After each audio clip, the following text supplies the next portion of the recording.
So welcome everyone. This is our inauguration podcast and video thing, if we decide to use video. We haven't decided yet. To Global Indie Filmmakers, and I'm here with my good friends Gift and Anshul. Hello. So I met, just a bit of background to all my fellow indie filmmakers who are obviously tuning in. Gift is, I'll allow them to introduce themselves, but I met them in the Film London networking that we had recently. They ran a couple of labs on film financing, and we all decided to catch up and have a few calls together. And we're now working together on keeping each other going on projects. So, whilst also having Friday chill and chat. So we are relaxed, grabbing a beer and just chilling out, talking about film. So welcome, guys. Do you want to tell me a bit more about your backgrounds, and so everyone else can sort of get to know you? Okay, my name is Gift Mafido Jesrobowe. I'm from Nigeria, but I'm in Manchester. I write, produce, and direct films. I been working in the film for the past 12 years. I started way back in Nigeria as a writer, screenwriter. Then I started producing and later on added directing to it. I've attended a lot of trainings in this fields and also learning more. One of the reasons for this type of activities is for us to become better filmmakers, meet regularly, discuss our plans, run what we're doing by others, and get suggestion on how to become better. And knowing fully well that film is a collaborative effort, we also believe that if we share our work with ourselves, we can only get better. Thank you. Amazing. Thank you. Lovely. Thank you, Gift, for sharing that. And thank you, Uppili, for setting this up. Lovely background. He's got a cinematic thing going on there. Yeah. Just want to acknowledge that. Except for the bookcase. If we decide to release this, and if you don't, I'm just describing what it looks like. Yeah. So thank you, Uppili, for setting this up, and thank you, Gift, for sharing about your journey, and thank you, Uppili, also. My name is Anshul. I'm a filmmaker. I come from India, but I've been living in Singapore for the past 12 years. I've recently come to UK. I'm a film director, writer, and film editor. I've done several short films to date. I've done about 6 short films, close to 40 to 45 short documentaries, and I've recently done a feature film which is going to premiere in Singapore International Film Festival later this year, and so I'm really excited about that. That is my first time I'm going to walk the red carpet and see how it feels. They also are showing the film to, and there'll be a Q&A. So I'm excited to share about the journey about the feature film I put together in that Q&A. As filmmakers, we're always looking for opportunities to share, talk about our art, to share, discuss, meet like-minded people, and grow our art together. And I think this kind of platform where we share, we learn about new ways to make films, about new films, we learn from films, we discuss cinema, we discuss new techniques, and we put our art out there for people to see, learn, explore, and grow. So yeah, I'm really excited to be part of this. Amazing. So I would totally sort of second that I just for the few calls we've had already, I've shown my film to these guys, and I've had really good feedback, and from that I've actually learnt to enhance it in a way that I thought I kind of knew to some extent, but it's good to have fellow filmmakers to give you the feedback and also give you support as well, because it kind of gives you that, okay, I'm kind of on the right path, because the worst thing for filmmakers, every filmmaker knows this, especially indie filmmakers, is the little voice in your head that's always telling you that your art is crap and no one wants to watch it. So even if people say it's okay, you're like, yeah, they're just saying that to be nice. Right? Yeah, absolutely. Yeah, you need your community to come and support you, criticize your work, and it's about to improve your craft. And at the same time, it's also a way to find out what's going in your head. Is it what is coming out on screen? Because sometimes as filmmakers, we might say something through our frames which is actually not coming out. And then a trained filmmaker or somebody who makes films can give you input which we can't see. We have blind spots. Uppili and I, we were talking about the other day, we have blind spots as filmmakers.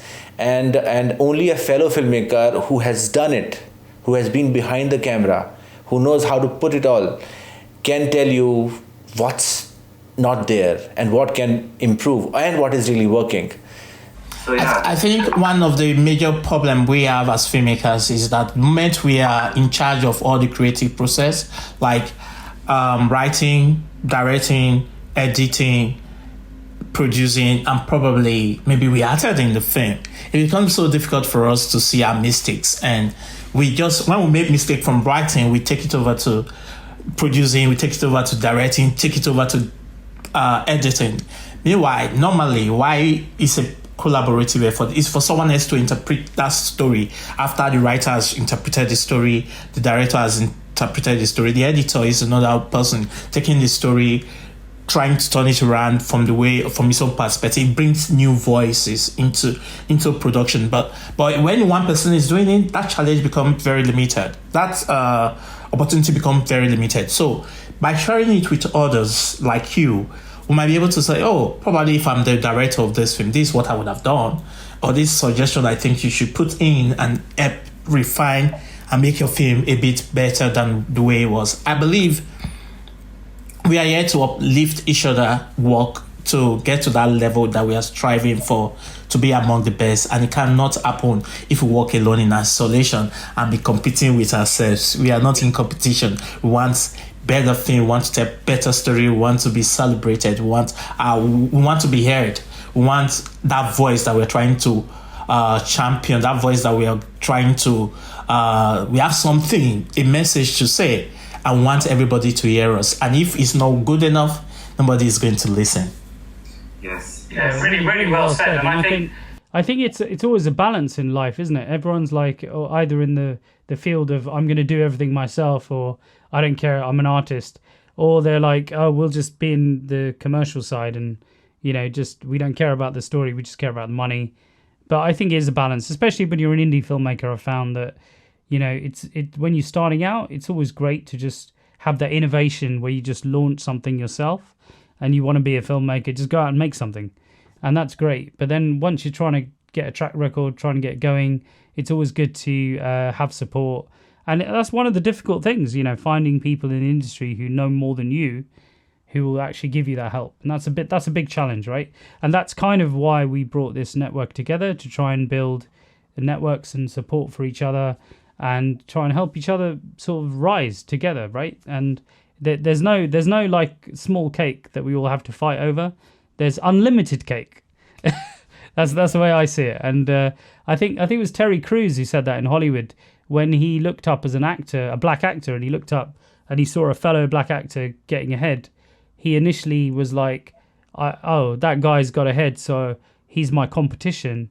And then after a while, he was like, you know what? The fact he's got ahead means that he's helping us get further. So from a diversity standpoint as well, is like really, really important, I think, for diverse groups to support each other. And for me, diversity is everyone. But I think in the industry, it's very similar to the corporate world, where it's a challenge. People are trying to bring more of a diverse environment like they see in life, but it's just a journey, and everyone has to support each other and see where we go with that. Cool. So just to clarify, this is Friday Chill and Chat, so we are drinking and talking. Well, that was the memo that I sent around, but apparently Gift didn't get it, so he's deliberately not drinking today because he's obviously wants us to drink, and then he can make judgments upon our what we say. So, but that said, I'm not even holding a drink. Anshul's the only one. He's. So where's your drink? You said we should be drinking. Where's yours? Well, I do have I did have wine in the kitchen, and I've got a little a little Mr. Miyagi kind of cup thing that I'm pretending it's sake. You know, I had sake once. It was really nice, but I couldn't afford sake, so I'm pretending I'm drinking sake today. So I'm just gonna go and get my drink, and then I'll be back, and you guys can carry on talking, because this is obviously a continuing conversation. But what I want to leave you with when I go and get my drink is, did you guys watch the two films that we had for homework? Yeah. Why don't you come back with your drink and then we talk about the film? Yeah, two indie films. We had, what was it, Moon and Ravenous, which is a horror film. So I'll leave you with that. You guys carry on. Yeah, I did not see Moon, but I've seen Ravenous. Yeah, I liked it though. I liked Ravenous a lot, actually, I have to say. I think I like the clever way they told the story, not to involve a lot of people and a lot of... and we made the film in the middle. I see. It's not like most horror films that you have to see the beginning of where the zombie apocalypse started. But this, it has already started. You see blood stain on people, you don't understand what they're fighting. And I like that. That was brilliantly done. And I like the fact that the story is a journey of people that you don't even know who you'll be rooting for in all of them. As they keep losing each and every one of them. And at the end, you're like, wait a minute.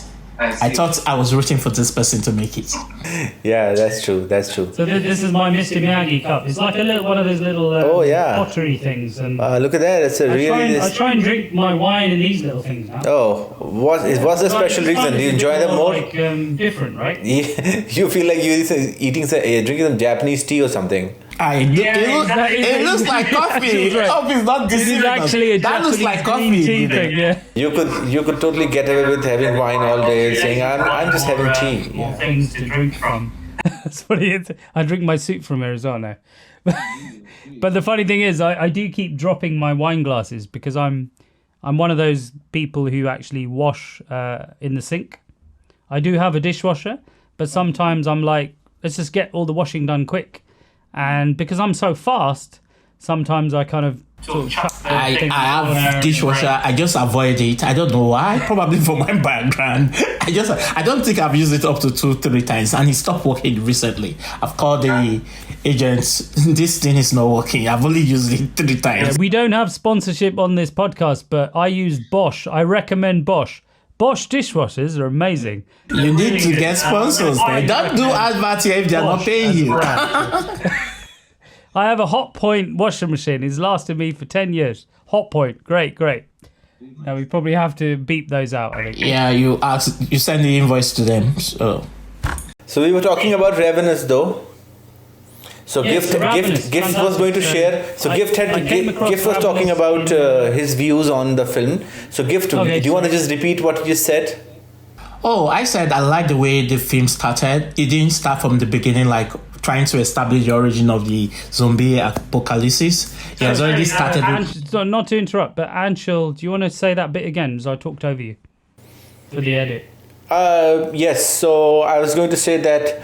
We were talking about Ravenous. This is a movie which Uppili recommended to the group to watch and see whether we like it, and I absolutely loved it. And Gift and I were talking about it a few minutes ago, and so Gift had something to say about what he felt about the movie. You want to tell us, Gift? Yeah, I said I like the fact that we met the film at the middle. It didn't start like conventional zombie film that tried to tell us how the zombie apocalypse started, but this we already met the film at the middle. It means it has already started, and we are not even seeing the zombies at the beginning because we're just seeing people stained with blood. It means they've been killing zombies or been having a encounter with zombies. That was creatively done. And I also like the fact they tried to make it low budget by avoiding those big, massive cities and all that type of shoots. And it was done mostly in field and in field and forest or something like that. And majority of the location were like outskirts of town.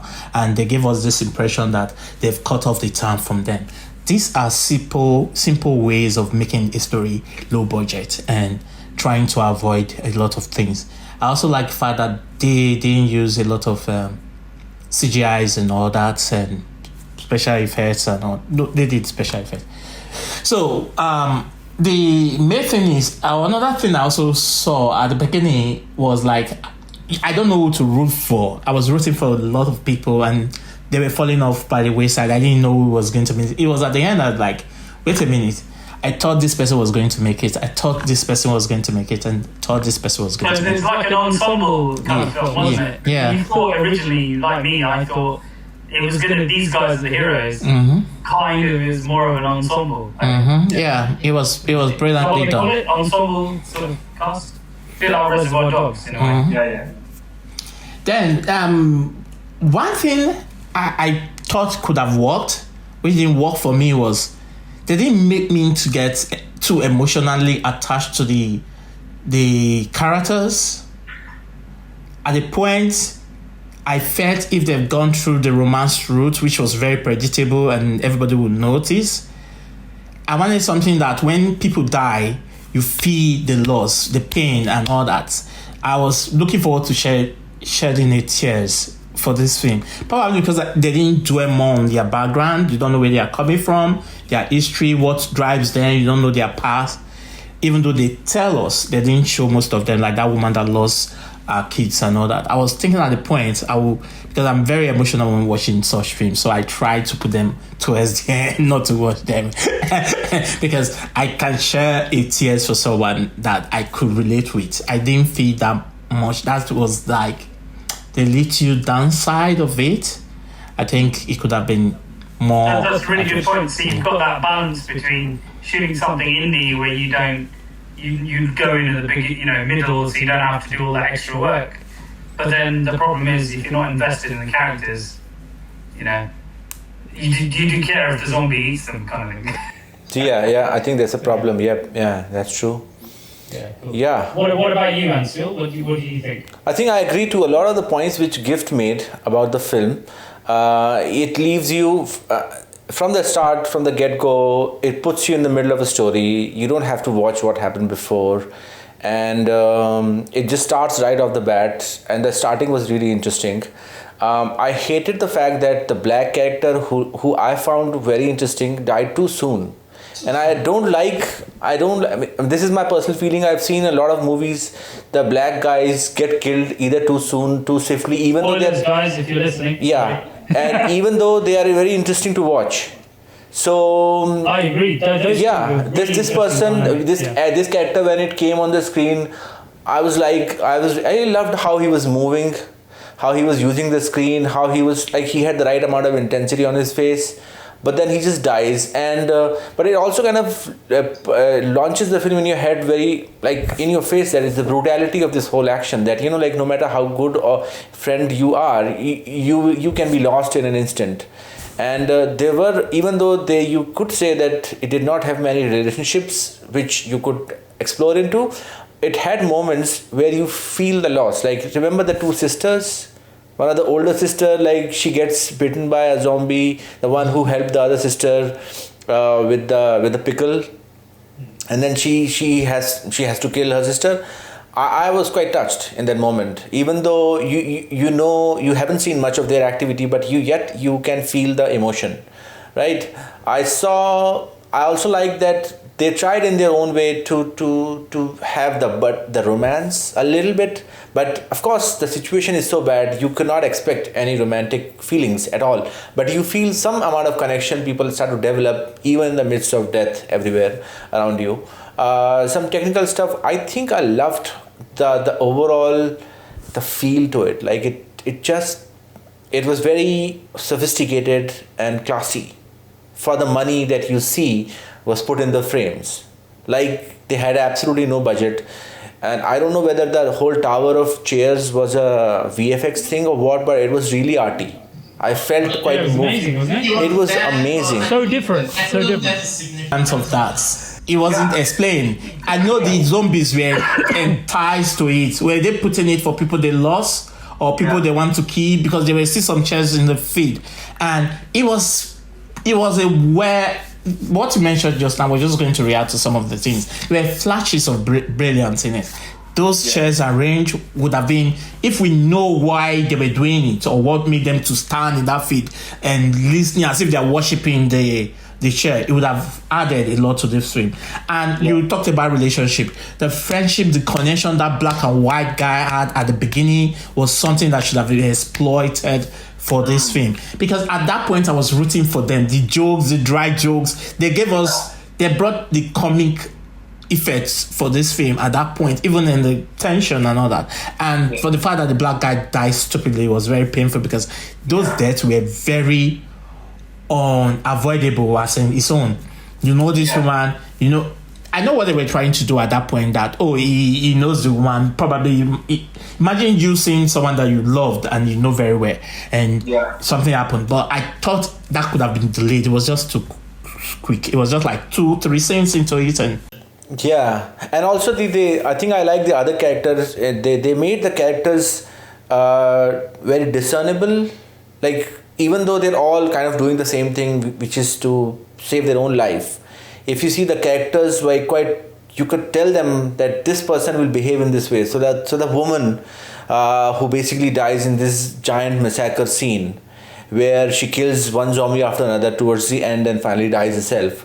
Her character was like set up very nicely, and then she continued and she kept giving you this intrigue about her persona. I think overall I have to say the film was with minimalism. They didn't have to show a lot of blood and gore. I mean, they did show some of it, but it wasn't like uneasy to watch. And there was not too many jump scares, which I hate in movies, because it's just a trick. Anybody can be fooled by a jump scare. So there were a few, and I knew there were a few, and I felt okay. I was truly surprised, but there were not too many. So that was a good thing. And just like how the story started, it pretty much ended in a similar note. Like basically, it just ends to nowhere. Like you don't know what's going to happen next. This girl, super young girl, gets saved. I love the last line though. The guy says, "Guns are not your thing." It's perfect. That was the best moment. And the girl is like, the guy at the beginning, it turns up at the end. Yeah, exactly. So I loved it. So there were moments of brilliance in it. The storytelling was very, very like tight. And one thing I've realized about good storytelling is that the dialogue is minimal, because that is cinema for you. So two people can sit and just say 1 or 2 lines and yet tell the whole story. And in fact, 2 people can sit and not say anything yet tell the whole story also. Like there was a whole moment where they discovered this whole house, these 5 characters, where they reach and they've just killed a bunch of people, and they just sit and nobody speaks a word. I felt like they captured, and I could feel exactly what's going on in their head. So the direction was done really well. The people who made the film knew what they were doing. It was a good film. I loved it. When you talked about people not using dialogue to pass message, most times they just use subtext and nuances. When that guy went to open the door, I thought he was going to see the corpse of the little girl's parents or so. I was anxiously looking forward to what he saw, because he was surprised. He put his head down through that door, and this lady came later and opened, and she saw is it rabbit or rat? I don't know what those were. And with the kids in you can't remember the place where they met this little girl, where she was. They were checking around the house. The guy, the house. Where they found the girl. Yeah, he saw something and he put his hair through. So later, that was a hook for I remember. me. I was looking forward to seeing what was there. And she went there and opened the door. He saw these animals with I don't know if they're rat or rabbit, with their keys and all that playing. That sends a lot of message and all that. Also with the fact that a mother or a parent locked that girl in so that she won't kill her or something and wander away or kill herself, because we later saw a skeleton of someone that died in that same building somewhere on the road or the side. But that's to show you the connection of mother and kids. They were also talking about the girl being mysterious girl. I was looking for that element that will confirm it towards the end. I didn't see. I was looking for where probably a zombie wanted to attack her and something weighed them away from her, but I didn't see that. But then at the end, the girl was like, you shouldn't go this way. And the man was coming from this way, the opposite direction. It means the time the girl was thinking of going to, the city they were thinking of going to, things has already happened there. And this man was living the way that way. And he has to go the way the girl said he shouldn't go. There was one scene which I felt was really like it had belly laughter from me, as well as I had like secret pleasure that finally this fucking guy dies. It's the clown. I was just about to say. It's the clown. The clown, when he dies, I'm like, he meets perfect death. Because he had no business killing people. Relief in the film. There's a postman. Yeah. But I like the way they tried to shoot the lady. But actually, the guy wasn't beaten. He has a way with the zombies. He never got beaten. That was just a way not to make her feel guilty. Because I think the guy was either the son of that woman or the brother of that guy. Because he was always talking about his brother that is always good for nothing, and his friend were always talking about it. I thought maybe he's the one, because he wandered through all those zombies. He knew something was wrong with it, but he couldn't, probably because he's not okay upstairs, he couldn't really tell what was wrong. But he wasn't beaten. But because she was just learning how to shoot, and she shot, he pained the guy, he pained the woman as well. But they looked at themselves without saying words, but that's even, they said yes after he was beaten, and they walked. That was a strong moment in that film. It was like guilty pleasure. Yeah, it was a guilty pleasure. Almost happy, me and Anshul were like, oh, it's really good. Then we feel bad afterwards because they knew the girl shot him wrongly. He shouldn't have died at that point. But then they said, but if they condemn her, she will hate herself and she might not want to shoot again, and she needed to keep shooting to survive. Yeah, true. That's why I think they lied to her. That or did they lie to her? I think they lied to her because they were telling too many times. I think 3 people saying the same thing is a lie. Yes. This type of filmmaking means that you don't need to say everything. They looked at themselves. The guy said it. The woman came and looked. And if they didn't like to her, they would have showed us the bite on the guy. Nobody showed us the bite. We just said, maybe they didn't want to do it because they wanted that. But I think you're right. They probably didn't get bitten because of the lady, the sister, who said afterwards, and it was kind of overdone in a way, that line, where she said, she was saying, well, I had a sense watching that movie. That none of these people will survive for sure. And the way they launched the girl, her character is the way it was launched in the film. I also kind of had a sense that if anyone is going to survive, probably it'll be the girl. I was rooting for the guy and the lady. I know, yeah, because the guy has been through a lot, and it was personal to him. All this thing, it was black sheep of the family, the only one surviving at that point.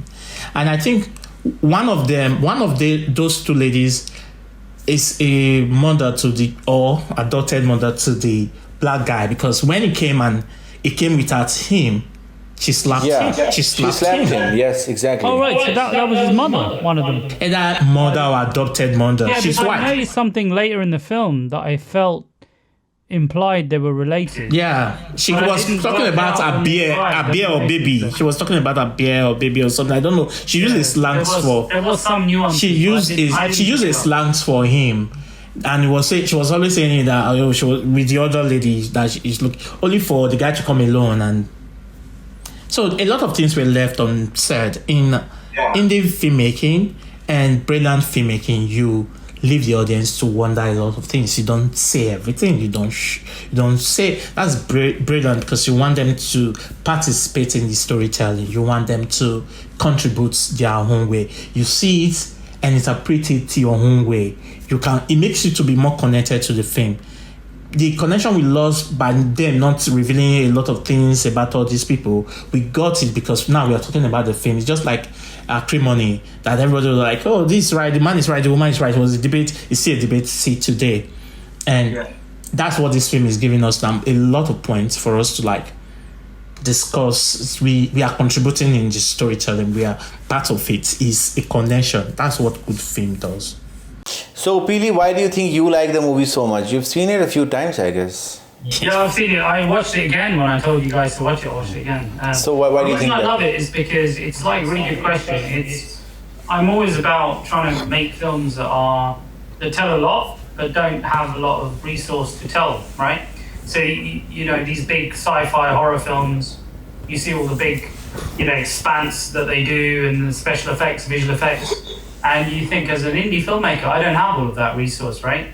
But what I love about this film is you can show like a really big sort of story without actually spending that much. I mean, you know, Gift did a really good point about the chairs. You know, I can imagine these guys just piling up these chairs, and I was just thinking, how the hell do they do that? Do they literally have gaffers piling up the chairs? Or was it a VFX shot? I'm gonna look at. It kind of makes me want to look it up. You know? Yeah. Do you know that it wasn't only chairs? There was a place they got to. They were They had piling some up toys, but they were not also. as When high the as girl that. walks away, There were some on the floor already. Oh, it could even be models, right? It could be like Star Wars. They did it in a model thing, and then they shot it as a sort of bigger shot, maybe, and put it in. Yeah, so that could have happened. I haven't seen any makings of, but I'd love to see that. But yeah, what I loved about it was that first interaction, Anshul.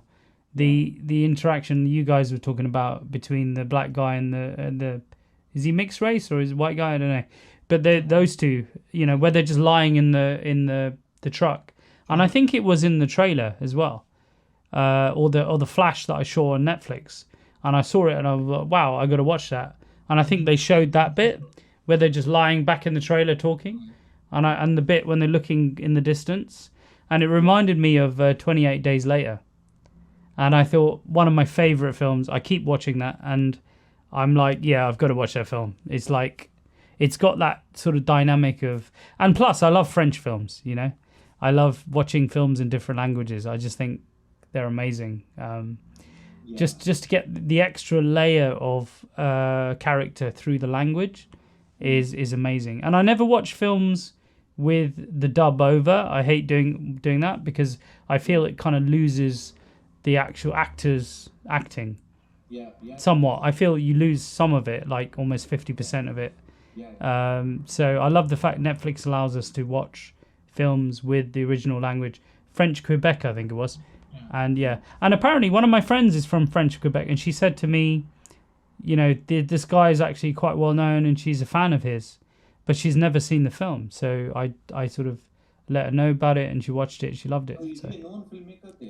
Yeah, so apparently he's the actor is quite well known, and I think the director is too. But French Quebec is such a small part, and I don't know if you know, but Canada is where you probably do. Canada is where they're really pushing a lot of film production. They really support them a lot, and I think these guys were supported by the development company that supports a lot of the Canadian indie films. So if you go to film festivals, they're always there trying to support them. So. What do they call them now? Is it telefilm or something? I think they're called. There's some province in Canada where you shoot, they refund you your money you spend on the film. So most Americans go there, shoot their film, and get refund. So you already got almost what you used to produce the film. They're spending Canada back. And so most of the Hollywood film we watch these days, many of them, they have similar places in Canada that represent New York, Brooklyn, different area, and they will shoot them. And there was a clip I was watching. They were like, "Oh, all the parts of US have a replica or a street that they use to play them when they are in Canada, while they are shooting in Canada." So some areas they show, they're like, "Oh, this is New York," and meanwhile it's actually in Canada. So and that helps save costs. You're not shooting in New York. You're flying your characters and actors and your crew to Canada, and you're getting discounted.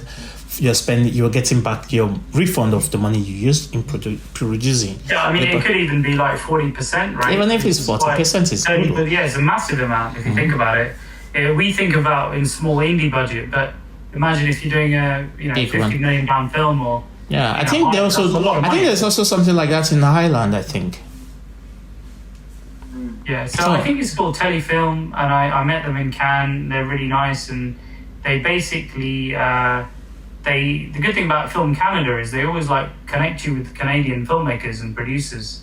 When you go to these festivals, they're always like, here's our list of filmmakers who are here, and this is when we're going to all meet together, and we'll invite you, and you can always connect, and would you like to work with us? We'll tell you which one does which genre, and they're really welcoming, and I don't think many other sort of countries do that. That kind of welcoming kind of behavior in festivals, and I think it's something to learn by, definitely.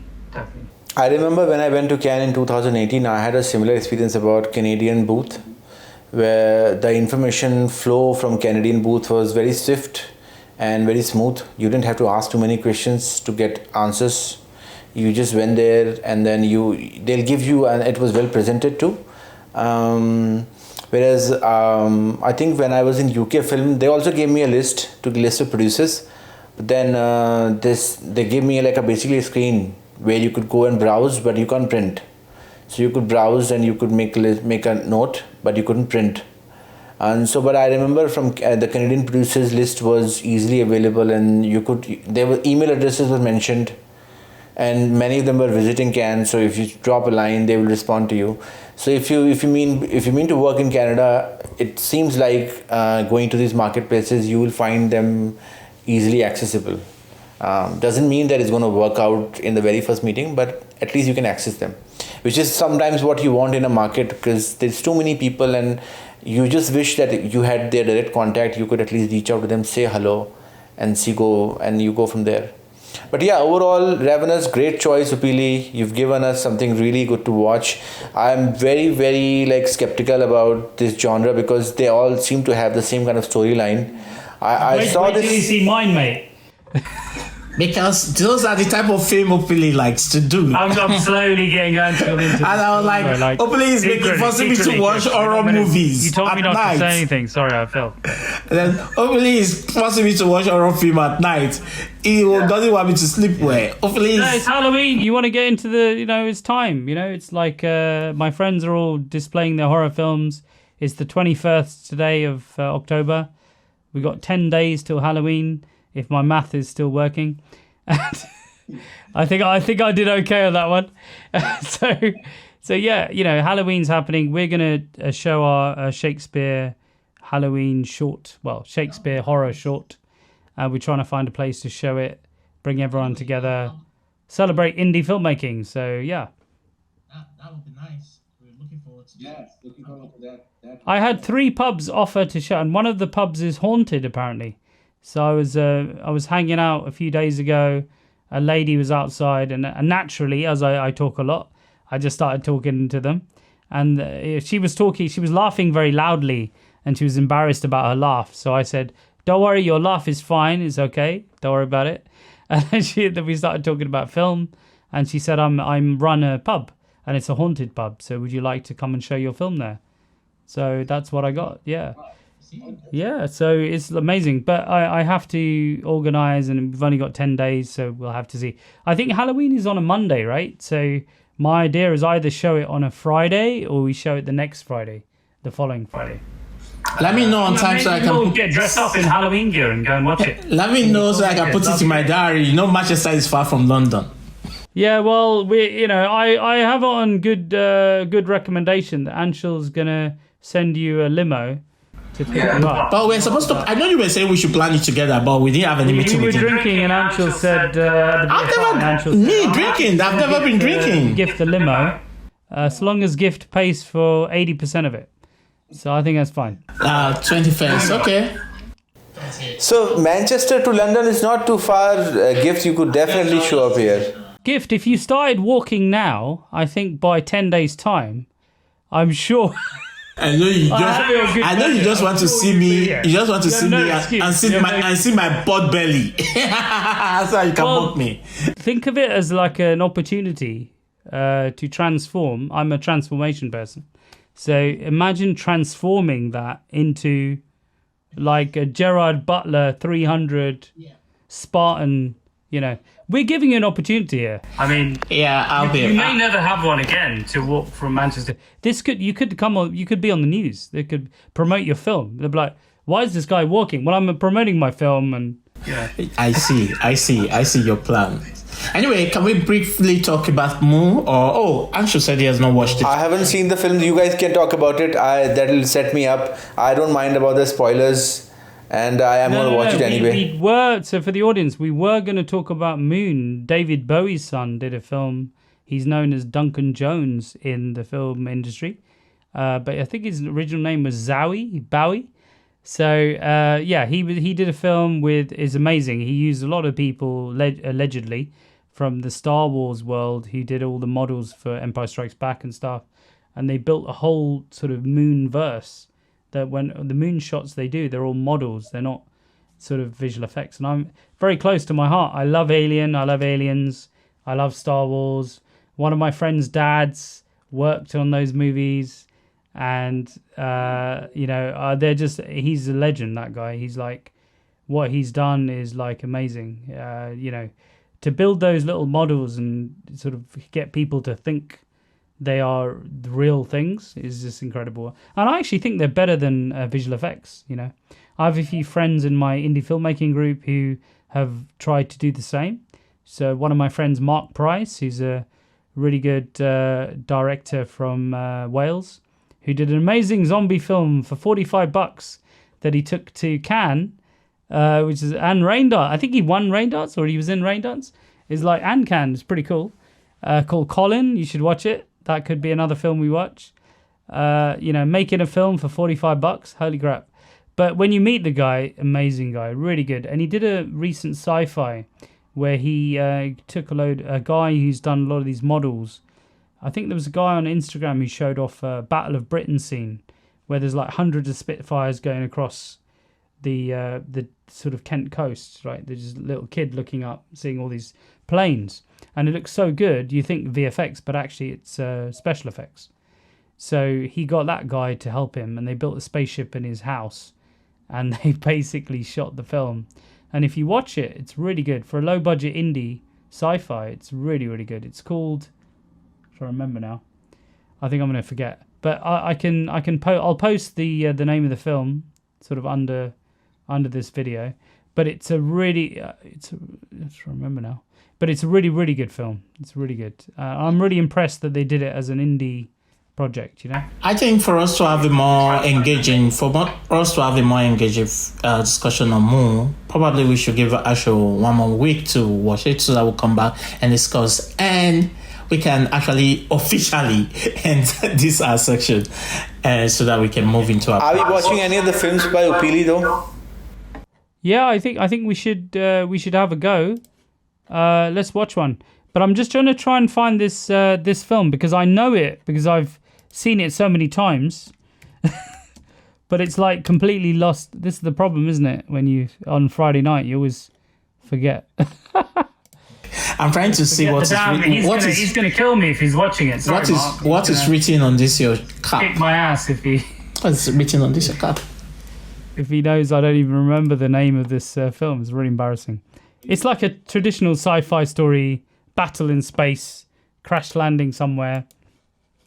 I see. Yeah, for a kind of low budget sci-fi, I really like it. Is it the one that the spacecraft crashed in? I was really impressed. Crashed on the moon. Sorry, mate. Go on. Is it the one that the spacecraft crashed on the moon? Yeah, it's crashed on a planet. It's called Dune Drifter. That's it.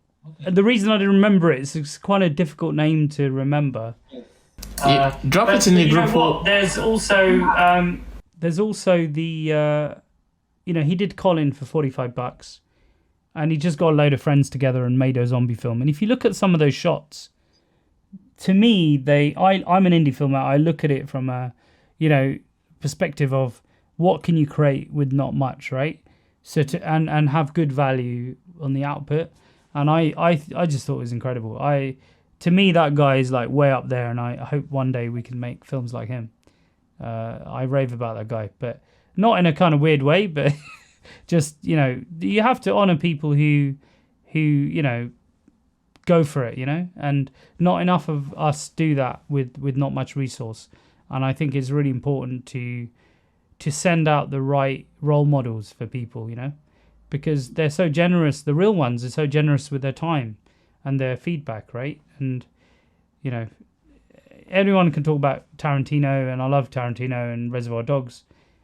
But when are you going to get to chat to Tarantino about making your film? It's not going to happen, right? So, you know, people, especially in the UK, people like Mark Price, he's very approachable. Go and reach out to him if you are there. And I'll obviously have to check this bit with him, and he'll probably be like, cut it all out. But he's very modest. But there you go. We'll see. But yeah, so obviously, Gift has obviously established that Anshul has not done his homework, and Anshul has glass to Anshul for not doing his homework. Karova, Film 101. Yeah. Rest in peace. So I've got to fire Anshul as well. I've already fired Gift. I've got to fire Anshul as well. It's like firing everyone. So there are parts of this video that probably won't see the light of day until we become famous. Until we become famous, and then Anshul will leak all of this.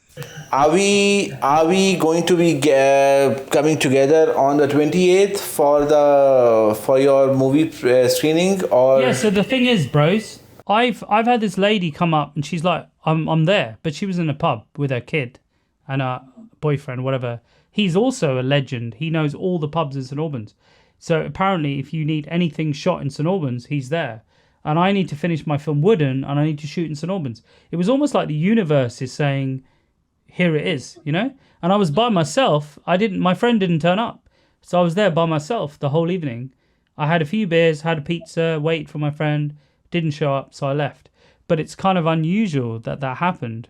However, they said they were going to send me a message, I think it was today. I think I met them yesterday. And I haven't got any messages. I don't think. It could be in my junk, actually. This is my film company email.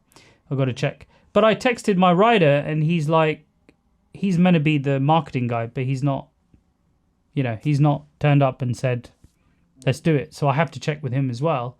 Okay. But they even said it's one of them is a haunted pub.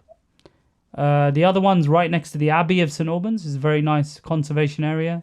Very well regarded pub. They've got an upstairs screening room.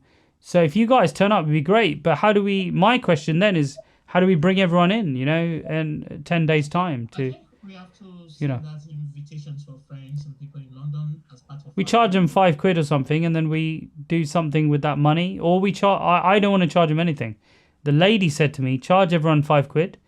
Use it for your. What time is they giving you? And I was like, sometimes they won't want to. Whatever money we raise, give it to the pub. That's what I said. The problem is she might not give you their rush hour, so because their people might want to come drink in the evening on Fridays, a regular spot for them to make money. No, she was willing. She said the Halloween event apparently is on Sunday that they're doing, and they're busier on Sunday. Would you believe? So which is unusual, but they said all the people will be on Friday. Halloween on Friday is going to be rammed. Yeah. Saturday and Friday are going to be rammed because it's become an adult festival now. I think we can do Saturday. Trick or treat, that, you know, it used to be a children's thing. And then Americans decided to, damn Americans. So no offense to Americans listening. My friends are all going to be like commenting now. But it's like, you know, they started creating it as almost like a Christmas type thing, or like I don't know, Easter type thing where you go out drinking or you do whatever you do. And so what happened is like Christmas Eve, New Year's Eve thing. So then what happened is all the kids, and what I'm wondering is if all the adults are out drinking, what, they're leaving the kids at home to trick or treat? What's going on? It's like, no, you don't get to trick or treat. I'm going to the pub. Why are you dressing up? Like, the kids are like, it's meant to be my holiday. No, you stay at home. You go to bed. I'm going to go out. So I don't know what's happened to the culture. Well, I think one thing we can do, because we don't really have much time, we just have barely a week. We have to get posters. We have to do it in conjunction with the bar or the pub. And I can do it, and if I launch it online, I think I'll have a lot. We have to invite people, and maybe we get 3 people to show them. And we have to choose a team. Show a few. You're choosing a team. Is this Shakespearean team that people should dress Halloween wearing? Halloween. Everyone wants to dress up. Yeah. Yeah, old school or what? Or we do it in London. And we get a fancy hotel, and we as in a proper screening. I went to Mayfair Hotel. They have a massive screening theatre. Have you seen it? It's like, but that will cost you. That will cost you more money than the. That will cost you more money. He didn't remember when I turned up in my tuxedo. when I turned up in my film gear after meeting Anshul at the BFI, I think I was dressed down. I turned up to the same hotel, and he was just like, "Speak to the manager tomorrow." So literally, I was like, "Do you remember me, mate? When I was here with the Chinese film delegation with rain dance, and I had my suit on?" And no, he doesn't remember me. So it's funny. Wow. But that's the problem. Also, it's like A lot of money, though.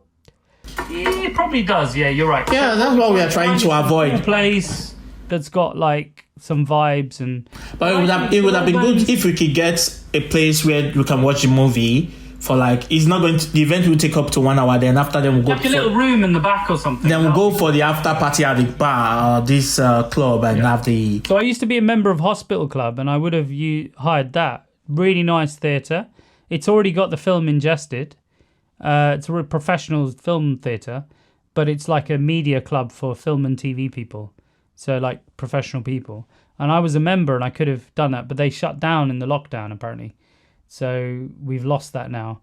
But Royal Television Society has another club that we can use that we're members of. So I could ask them, or I could ask the BFI as well. Maybe do the upstairs. We could show it there. But if I did the BFI, I'd probably want to have like 3 or 4 films in a row. I wouldn't want to just do my little 15-minute film. It doesn't make sense, does it, really? But it's about bringing filmmakers together, really. I mean, the film is just a bit of icing on the cake, right? Yeah, I think the purpose why you were introduced this was to show this short film to your film and see if you can raise money with it to become a feature film. And because if you want it probably won't be for raising money. It probably would be to bring awareness and about what show a lot of people. Remember, a lot of people that followed me, and I did a little bit of crowdfunding for it before, a little bit. But a lot of those people have never seen the film because all it's done. This is my problem with the indie film. It goes around the festivals, and then people are waiting to see it for so long. They still haven't seen it. So. Like, including all my friends and family, they haven't seen it. Like, so it's a way to get them together and do, right? And yeah, and then talk. You're right, Gift. Talk about it at the end. Because at the end, what are you working on now? Not say it's a fun. No, this is a. This is what I'm working on now. This is the budget. Idea to people, and I just got you here to get you to give me money. It's more like I got you here to show you what I've done. And this is what I'm going to be working on. So if you create the event, Uppili, if you create the event online, let's say if you set up an event like this is timing and all, if you post it on your socials or on your groups, do you have a feeling that people will turn up? Like you think 10, 20 people will turn up? You think? I think a lot of people will turn up if it is in London. Yeah. If it's St Albans, it's I think a lot of people will turn up, but then it's the difficulty of getting to St Albans, Where is St Albans? Where's we don't have like a line. If we had a line from West London up, it would be great. Yeah. But those guys have to drive, and a lot of those guys, they've seen the film already, they've supported me already. They would turn up, but then you don't know. You never know, right? Plus, a lot of them have kids, so I don't know if they'll be. That's true. That's true. So in London, whereabouts you think is? We've already talked about a few locations. One is. St Albans would be good. I would prefer doing St Albans, but I think it's easier to get people to come central to watch something. I think. That is true. That is true. If you think more people will show up in London, then probably London is a better idea than London would be a crack on Halloween as well. It'd be great fun, Yes. And we're more likely to get Gift to turn up to London. No, anywhere, my friend. I'm supporting. Yeah, but Gift, you have to come into London and then come out again to St Albans. Or you drive and crash on my sofa is another idea. But where am I driving for? I don't drive. Oh, you don't drive? Holy crap! No one drives anymore. Well, lucky Anshul's sending you the limo then. It's fine. It's all sorted. Yeah. Did you know Anshul knows all the famous Bollywood people? He's very famous. Anshul's very rich, by the way. Did I tell you? I know. I can see from his glasses. Did I tell you? Anshul? Did I tell you Gift's very rich? No, I'm poor. I'm still waiting for my money, but yeah. Anyway, why we are planning? I want us guys. Why do you think I'm talking to you on a Friday night? Would I be here? I'm a cool guy. Why would I be here like talking to 2 guys on Friday night in a dark room about movies, zombie movies? Anyway. I didn't think there's something in it for me. Anyway, so if there isn't anything for me, please don't tell me you have no money. Let me have my experience, so then you anyway, takes like Anshul, one. Anshul, Yeah. Uppili will not let us finish this. Yeah. By the way, here's my credit file, and then I'll weep. No. You will not let us finish this meeting. You will not let us finish what we are supposed to discuss about. Okay. See, Go we ahead. have to be decisive because we don't have time. It's just about 7 days from here. Before you get approval for BFI, this and that, it won't work. I think you should work with what you have and also do the online screening. Maybe if you're doing this on Friday, you do the online on Saturday night or Saturday afternoon. Yes, that's the other thing. Do we do it at the same time? Do we not do it? What do we do? No, I think if people are... You guys want to watch the intro, by the way, to the film? The new one you did? I changed it. Yeah, do you want to see it? Yes. We want to see it. Amazing. But It completely changes everything. Uppili, I can watch the intro just a week down from here. No problem. Oh, do you want to watch it at the screening, mate? Yes, yes. Yeah, as a surprise. I No, think but we are supposed to see might if be it's good better enough as a for surprise, screening. we really have to, because that'll give us some meat to talk about. Otherwise, Just we'll for be the spent listeners, talking about it right now. we had a screening of my film. So to answer the people listening, so we had a Romeo and Juliet kind of Shakespeare sci-fi film, and it's like Shakespeare with sci-fi and horror. And is one of my, I think it was my first film. I think it is my first film really, that went out to festivals and won a few awards and did okay. But I didn't know what I was doing, so there's a lot of issues with it. But a lot of people think it's really good. And so I showed it to these two, and they liked it, and they gave me some feedback. And then some of the aspects of what I didn't like about it were confirmed by what my two friends said. So it was great. And I was like, good. Now I have the feeling I can go in and hack the first bit up and change it, and, you know, hopefully. And who knows, if I had this original first bit, it properly done, it might have gotten to more festivals. Who knows? But I didn't know what I was doing. I was sending to Sundance thinking, I'm going to get into Sundance. But as everyone does, right? Every filmmaker does this. I'm going to spend thousands of pounds to all the big festivals thinking I'm going to be the next whatever. And if you don't have marketing, it's nuts, really. So many short films are being made now. The festivals likely won't even watch your short film because there's so many films being submitted if they don't know who you are. So it's sad, but it's, you know, it's part of life, right? It's show business. It's business for a reason, so fair enough. But this film, I changed it and it's amazing. I love it now. I'm more relaxed when I watch it now. When other people are watching it, I don't watch them like this. And we are going to I do watch the them a little bit, but I'm more chilled. We are going to do the worldwide One of my- premiere very soon during Sorry? Halloween. Yeah, Gift wants to see it though, but Anshul. But maybe I could show Gift and Anshul can close his eyes. I don't know. But No, I mean we can. The viewers can see it during the. You are I have a invited them. feeling, Anshul. I have a feeling. Oh, sorry, wrong one. Anshul, I have a feeling that Gift will only turn up to London if he feels the film's good enough. I think Gift has I given his don't get word. out of my bed. Gift has given his word. He's going to show up whenever you. I think we just need to fix a place Yeah, where we you want need to to- show the film. Unless you think you can pull it off before the next 1 week. I'm a legendary community builder. I have a lot of people ready to come, and a lot of people, I think, current environment, a lot of people want to come out on I almost said Valentine's Day. Holy shit. The other one. What's the other Halloween? Holy shit. No, cut. No.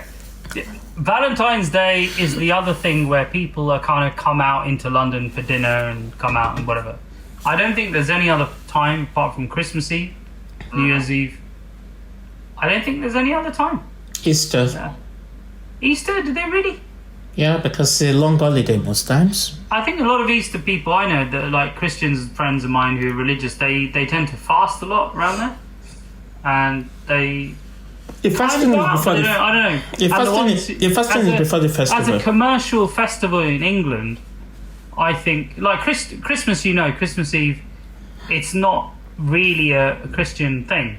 It's like a celebratory thing to bring people together in the pubs in London, right? And New Year's Eve, everyone comes together, kind of thing. And Easter, I felt was more of a kind of religious. Okay. Time. Is that how it is? I don't know. I don't know. I think because it's a long holiday, people just take it out from Friday to Monday to travel or go to places where it's busy and where they can see people and do other things like going to Yeah, cinema. you're absolutely right. So they do. They're the only other time where you get bank holiday. But what they do, you're right, Gift. But it's not really a drinking thing. What they tend to do is they spend Easter Sunday with family, and it's like Christmas Day. So they go out on Easter Sunday and they have rabbits and Easter eggs, and the kids go looking. It's more of a children's thing. So the kids go looking for Easter eggs and they're hidden away and stuff like that. And maybe the family go out afterwards and go to the pub. But yeah, I think yeah, maybe you're right. Maybe you're right. I've always been fascinated by, because my view is always fixed because I have been here all my life, and you guys have a different view, right? You're looking at it from a different perspective. Yeah. So it's interesting. Really, let's decide on some things today, because if this year event is going to hold, it's by us making the deliberate action, picking date, time, where, and working with it, because we just have 1 week to publicize it, to tell people. Not to cut you though, can I just say something really funny? And this might be the beginning of the video, I think. But can I just interrupt you guys? Because I found it hilarious that you didn't realize that all this is not live and that we're going to edit it afterwards and you could say what you want. So it's really funny when I said action and then you both were like, so I really like film, and I think... I thought it was hilarious. I was sitting there going, yeah, this is great. And inside my brain I was thinking, do these guys know this is not, we're going to edit? I was like looking around for the audience. There's no audience here, man. You are just a case. It was so funny, Gib. It was so funny. But you're the one that told us, Actually, you start your ties on and like you're having dinner with your parents. It's so cool. But I love that. It's great. Anyway, let's get back to business. There were so many things we had on that we fixed for this meeting. One of them is to pitch stories and see what we are going to do with it. Yeah. So and before we go to pitching, before we go to pitching, let's quickly look at how we can help publicize your show and when is it going to happen and what plans do you have. Is it good for you to get this bar and get a screen, which will be cheaper for you to show the film is not going to be more than... I don't mind spending money on it, and the problem I have is I will have whatever I do, I'll have a really good time. People who turn up will have a good time because I'm very good at making sure people have a good time. Everyone... We don't want you to spend too much of your money. I spend a lot of my money. You're spending, none is coming in. But the problem I have, which I don't mind, it's the celebration. The problem I have is it worth doing? Because, some people who are involved in the project, do they have enough notice? For example, the actress doesn't even know we're doing it. Okay. The actor doesn't even know we're doing it, right? And they might love to come, but I haven't told them. And knowing Halloween is Halloween, they probably have plans already because they're young people. They're already, how important the bank holidays are and the certain times of the year are. Halloween is a classic time when people want to unleash, dress up as skeletons, act crazy, and say, whatever they want to do. Oh, this is and before they're allowed Halloween. To do it. And Uppili. the current environment in the UK, everyone wants to do that, right? Everyone wants to dress up as what's the guy's called, Mike Myers, and walk around in Halloween masks and shout at people. It's like perfect time. So I have to check that, and if that's the case, then what do we do? Do we do it the following Friday? If you want more time, fine, but I think it will be strange for people to dress up a week after Halloween. If it's before Halloween, it's understandable. But if Halloween's on a Monday, that's why we are saying Friday, Saturday. You could get away with it. I think you could get away with it, right? Technically. I think you could get away with it to do it before Halloween on a Friday. Yeah, on Friday, Saturday. Friday before Halloween is the big Halloween. Saturday. So remember, everyone's got lives. That Friday is in a week's time. It's probably already been booked already. It's already booked, I guess, then. I'm pretty sure. Plus, you may get a lot of people turning up, but the ones you kind of want to come, they will not. The cool ones, they may not want to come. But what I can do is, it's a good point. I should reach out to everyone tomorrow and say, if I do something... Why don't you do a poll? Yeah, give them 2 dates. Exactly. Do some type form. Do something for the actors, the editor, the cinematographer. He won't come because he's been really quiet of late, and I think he's busy doing another Hollywood movie. He's actually disappeared. That's how busy he is. Really, really crazy. His wife is my mentor. Has talked to me, my coach, but the cinematographer has disappeared. So I don't know where he is, but I think he's busy. Yeah. So I could invite everyone. I could invite indie filmmakers, whatever. But for me, it's like I just want enough people in the room. Like, say it's a small room, then we film the room. And even if it's strangers, I don't care, because and the good thing about the pub person, they said the good thing is you could show the film and say to everyone in the pub, we're showing a film now, a Halloween film, it's Halloween, do you want to come? And they'll be like, yeah. And they're hold on, it's £5 to get in. Okay, we'll do it. But I was like to her, why don't you just give them a free drink, take the £5, give them a drink back or something? And she said, no, you should raise money for what you're doing next. Why She's don't you super just generous try and though. get some money out of it, you know?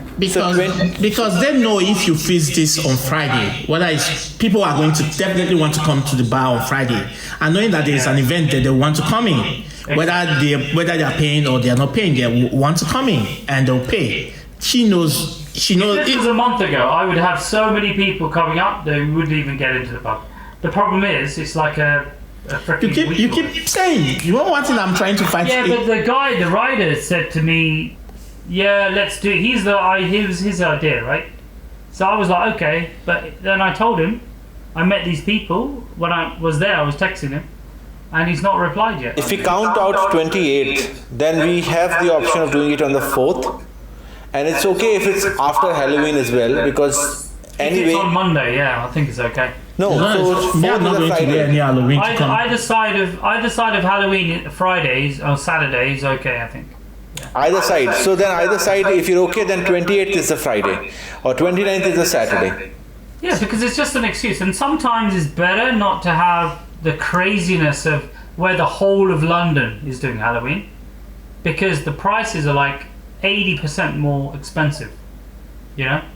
It's like, yeah, you can hire my bar. It's £800 or £500. No, I thought you got a free one. But it's hard on Halloween, man, because, like I said, it's like Christmas. So every office is hiring it out. Every person is hiring it out.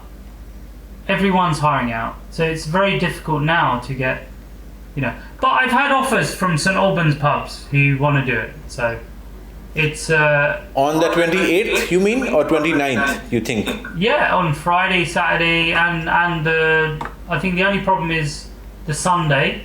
Yeah, sure. Before Halloween. And the Monday is okay, but not a lot of people will come out Monday. Yeah, Monday is the actual Halloween day, 31st. No one's going to come out, and I'm glad it's Monday, because I want to see Halloween where the kids get to go and do trick or treating, and you know it becomes a children's festival. That's good, you know. It's Monday, Sure. so the parents aren't going to go out getting, you know, drinking and all that sort of thing. So let's try for 28th or 29th, any of those dates if you like, Uppili. Why don't you do a poll? Friday, Saturday, and you can find a place in London. That would be fantastic. You know, Yeah. an indie film place would be great. And we launch indie filmmakers as well. What I think Like, if we launch this thing there as well, that'd be great. Why not? What I think you should be doing, which I'm trying, I like you say a lot of things you want to do. You need to start making deliberate action. We talked about this short film, this premiere. You went to cut it back. That was, we said, oh, you were looking forward to this. You have these big ideas, and the idea is almost here. Watch it.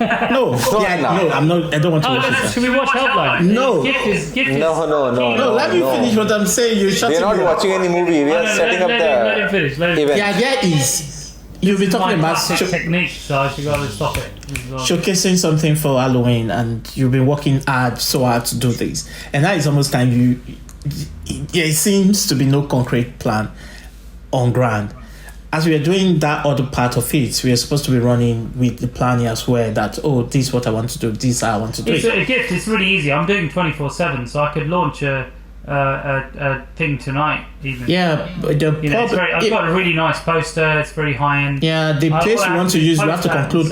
The place you want to use, you have to conclude with them the location, and know how to move logistic there. Are you going to rent a cinema? Are you going to rent a cinema? Or you're going to bring All I need to know is how do we connect the computer to the projector. So I've already had a discussion with one of them. He said you need a cable, and I've said HDMI, is it mini or is not, all that stuff. I'm technical, so I can work it out.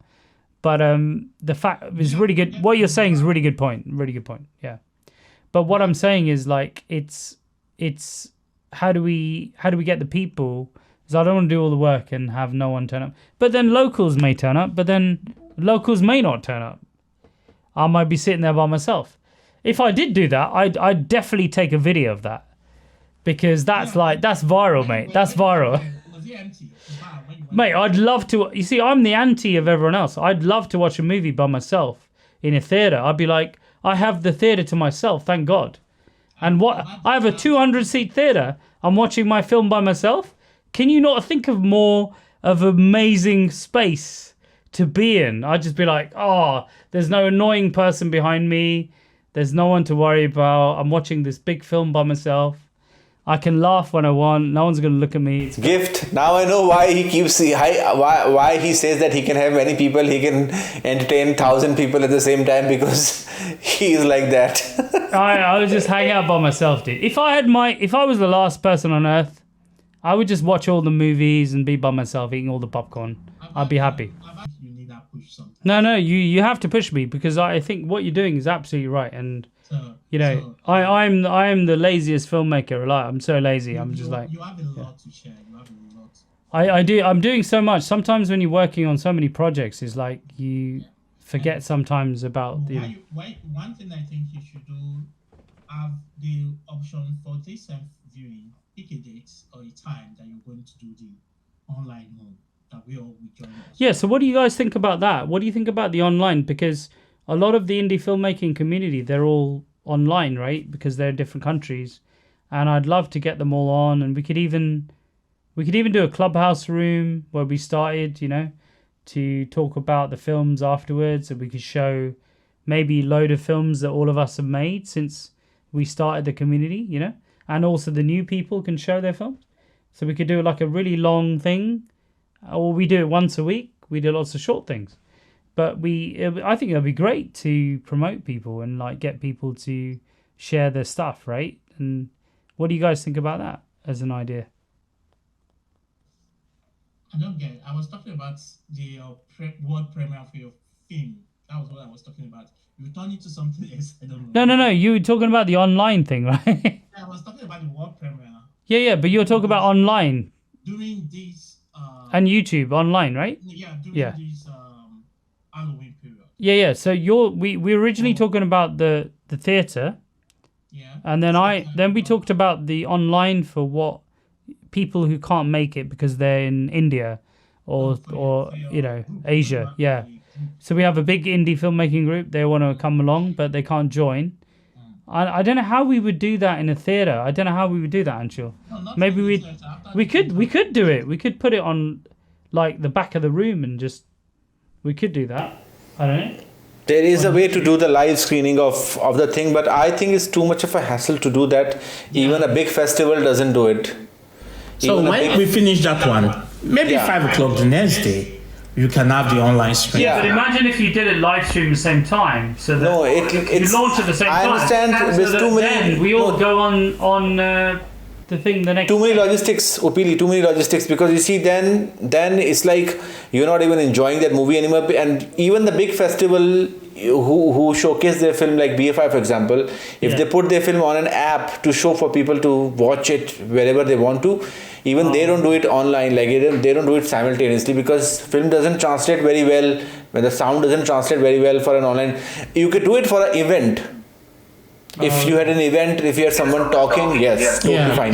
But this one, the people at the end of the show, people will need to ask you questions about your process. Yeah. You can also tell them about what you're working on next. If you need people to join you you can also say but that. we could do that in Clubhouse. So we can do that.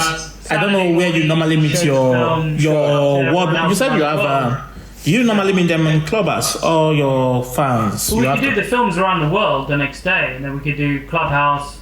The following week, we all get together on Clubhouse. Yeah. Everyone in person, or America, UK, whatever. Yeah. Everyone comes in the room. and we do a Q&A on the film. Yeah. I think that's a good idea. Brilliant. That's brilliant. That's what I wanted to achieve with this meeting. I think I've gotten that up. So you It's have the difficult, dude. When you're the producer and director, it's not doing everything. you are a difficult person to the director. So I'm like, great point. I'm just gonna ask the producer.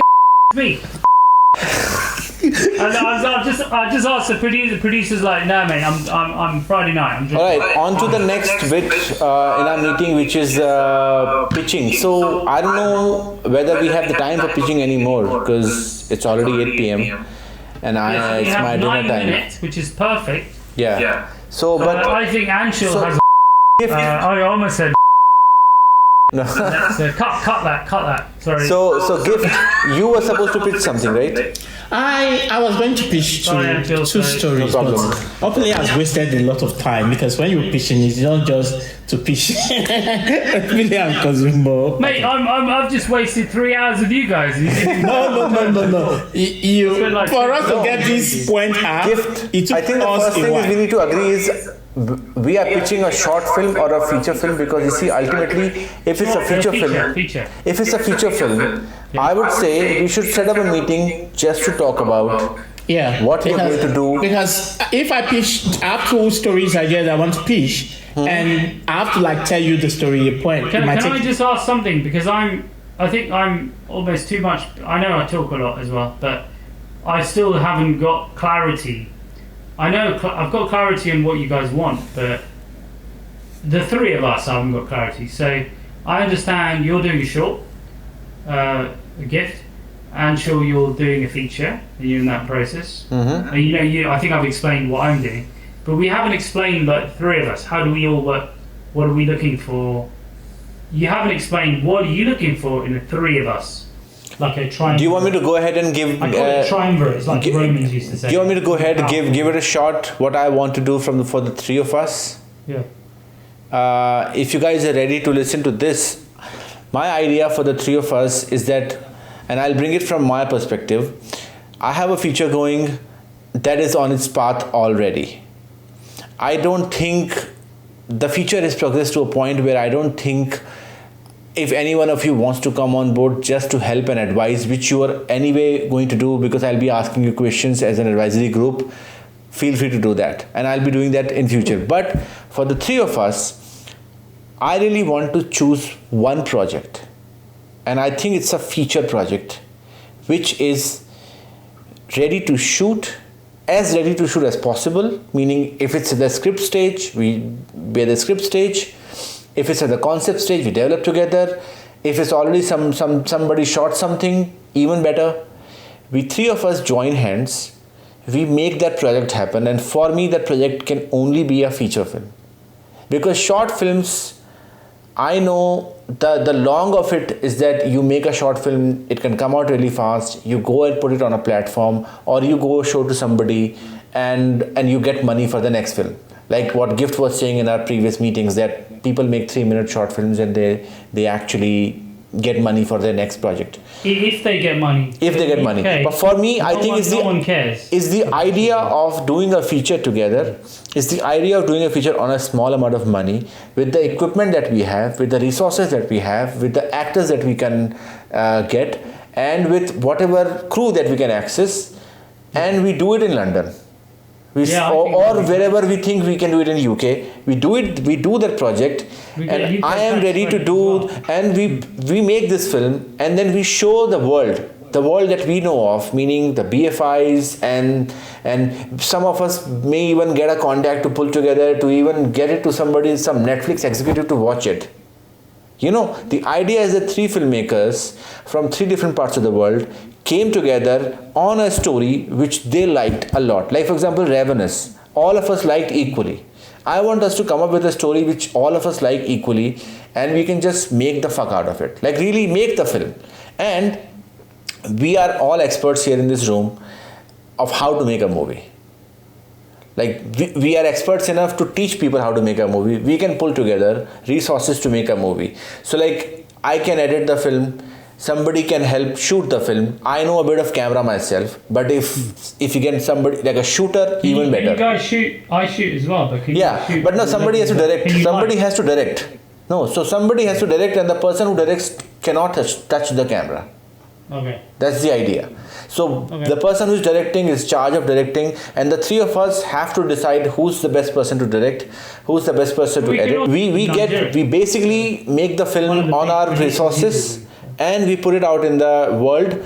And when it comes to post-production, like as we have enough contacts for people to help us with sound, we can probably do some crowdfunding too, because I think post will cost us money. I know production could be cheap, but post is really not cheap. We could raise money, but my thing is, sorry, have you got anything else? Yes, so that is what my thing is. We work on a feature, the three of us come together, we offer our resources, and we make the film in UK. So I would second everything you said, and I think we're on the same lines. I think to do a feature is, my view is, I have a runway, I have to deliver a feature.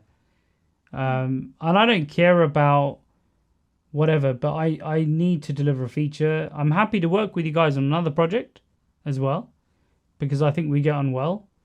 So a short, to me, I could shoot it on a weekend, so I could help you with that. And it's not, I've got other people who want to do a short. I got other shorts to do. It's, for me, shorts are important, but my focus is on, my real focus will be, this is a little bit of my focus you see through our interactions. If we did a feature, I'd be like, massive focus. And all my people that I know, I'd bring everyone in to do that. Because I'm like, look, I'm doing a feature now. They'll be like, right, we're serious. We can sell this for money. They'll all come in and do that. And I don't know if it's going to work with the three of us or not. I don't know. But for me, it's like, the original Death Lies on Her was called Zombiette, which I thought was an amazing name that we came up with, which was like a female zombie, basically. And then I changed it. The actual shoot was called Zombiette, but I changed it to Death Lies on Her to make it more highbrow. So my idea was, we could shoot Death Lies on Her as a more artistic thing, as a feature, but we could also shoot more sci-fi, but we could also shoot a horror film and call it Zombiette, which the name is very much like Annabelle, is like, you can get away with it. So my idea was to shoot another horror film, which was more low budget, and it's just horror. So you do the horror, you sell it, right? You do it, you sell it. That's it. And you can have anyone in it. You can shoot in Wales, get the tax credit, get the Wales funding, do it. So for me, that's also an idea to do. But as you know, Anshul, I have loads of projects, so whatever happens, happens. Okay, initially I sent something to you guys on WhatsApp. That is they call it Sorry group or so. There are three filmmakers from Nigeria telling a story on different themes, like juju. Juju is like jazz, or enchanting people to do things you want them to do spiritually and all that. And they were successful film that went. These three filmmakers have made their mark in the film industry. They've shot short films that have gone to big festivals, and they came together and did this collection of short stories. All of them, they screened them as a feature film because it's a collection of stories, and it was brilliantly shot. Directing, producing, it's a really good idea. All of them directed a specific aspect, different story, different characters, different actors, and all that. You have three directors, right? Three directors. That was brilliant. That was the initial idea I had. But when you guys said you want feature, I also have this idea of, let's do a feature that is low budget, fewer crew, fewer cast. That's called an anthology, right? Yeah. So I sent this stuff to you guys. You can look at it. It might be something we might do later in the future. But what I actually want a co-producer for my feature film that I'm doing with my partner. That one is still open for any one of you that want to join that. If you also want to edit, but we can give it to any one of us. Because do you want to direct yourself? No, this one that I'm doing with my... No, if we did something together, would you want to direct or not? I can direct if that need be, but anybody can direct anyway. No, what I'm saying is that we have the three of us. Not to interrupt you, my apologies. Okay. I'm just I always trying to get clarity from you as well, and Anshul, when I interrupt, I just want to make sure I understand what you guys are saying to make sure. So you're, to support you as well, so you're your dynamic with the three of us, if you want to direct, then that, and Anshul wants to direct and I want to direct, then it's like the anthology makes sense, right? Yeah. But if you're like, I'll produce and I'll get my friend to direct, I don't know your friend, so that's all. That's all I'm trying to work. No, that's for the. nothing wrong with No, that was for the short film I shared with you guys. But you want to direct? You never. No, I'm not directing. My friend is directing and producing. That's what I'm saying. You never want to direct? No, I never wanted to direct that. Oh, okay. He's So if directing. we work together, what do you want to do? Do you want to direct or do you want to direct? Anyone. Probably what my strength lies is screenwriting, directing, producing more. But any of the. What is your passion if the three of us work together? I don't know. I'm open. Anything you want me to do for you, Well, that I that's can. cool, man. That's really good. Yeah, I think because that's the if- thing as well. You guys are very open. Uppili. So I think I've never met people like this before. Everyone's like, I'm going to be directing. No. So everybody wants to be directing, No, and that's I where think- that's where the problem is when you have a team like this. I have we might also run into a problem if we give away all the roles and then nobody's going to do the central job. So I think Uppili in this case, I do everything, dude. yeah. Anyway, So in this case, I think for the three of us, from what I sound, Gift has a gift for story.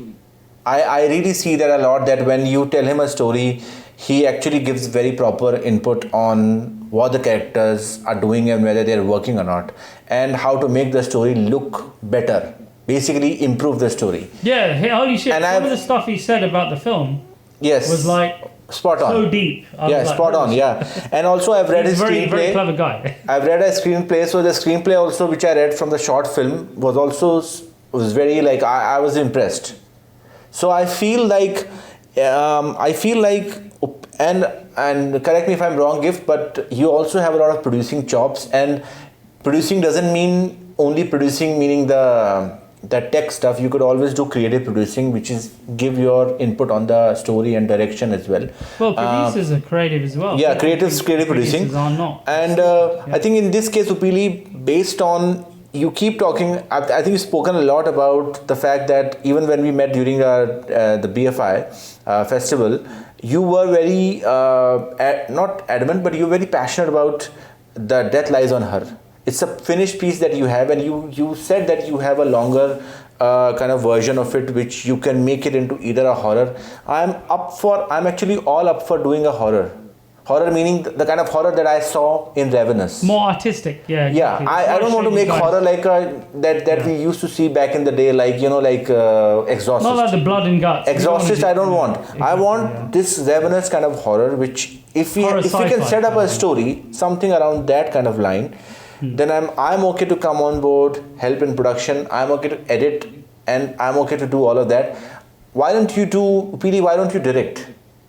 And wherever we feel like I've you never are, been asked to direct ever. I'm so no, like, so no. The reason is I'm getting quite. and I tell you the emotional. challenge here, Uppili. I'll be speaking on behalf of Gift also, because both of us know you now enough that you have many ideas in your head, and you sometimes might just run with an idea which is basically taking us on a different tangent altogether. And we have, for us, I think the important thing is we set up a goal. This is what we're going to do, and we kind of execute that goal and go on that path. And wherever we feel like you are losing direction or you are going to a different tangent, both of us will correct you. Right? That's really good. I have a creative mind, and before, We'll correct you. I've never always held it in check. But the in my idea previous is life. we do a project together. We kind of launch to the world here, in especially British cinema. Imagine three of us like this. Yeah, exactly. Being on a thing. We Say, make a mark on the launch British feature film, cinema here they scene. are. Exactly. It would blow us out. We would be number one in variety. I'm sure. Now hold your We horses. don't have to put this on Hold the your thing. horses. Hold your horses. No, I'm telling you, we'd be number one in Hollywood. You know, and I'll tell you why. I'll tell you Both why, Gift right? and I You've are got a like British this. filmmaker who's Indian origin. You've got a Singapore filmmaker from Asia who's Indian origin. You've got an African filmmaker from Nigeria origin. They're all in the UK making a British film. Look at this picture right now. I should take a screenshot of this. It's like, No, but Uppili, we have a challenge here. Make a powerful Spartan face. We have a challenge here. The challenge here is we have to really give ourselves a timeline as to when are we going to fix the idea which we're going to develop. Yeah. So you need to come up with, now there's no more. The idea is done. The only thing that stops me is my friend, as you guys know. I think I've explained to you in a lot of detail and gift to some extent. Is the guy who I worked with at the beginning, who then, when I started writing the feature, I wrote the whole structure and I wrote the most of the scenes, and then I started writing the film. I wrote about half the film, right? And low budget. And then he said to me, I've done a lot of work with Shakespeare people, a Shakespeare professor in US. I really want to write the film. Let me write the film. And I was like, okay, I've written half of it, but you're my friend. Good. Go and write it. So we found a Shakespeare professor. He found a girl who's in college or something. And in the end, they wrote this film, which is like 40 million budget. Which, to be honest, I've read it. It's great. But the problem is, I said to him, we can't make a 40 million pound film. Find me a director who can command 40 million pounds. The studio will give you 40 million pounds. Go and make it. It's like literally impossible. Everyone is saying, 3 million top. And then 3 to sort of 50 is kind of dead. You can't make your money back. You can't get a big enough actor to deliver that budget return. You need bigger than 50. You need some big guy. Below 5 million, you're not going to get a good actor. So you might as well make low budget, right?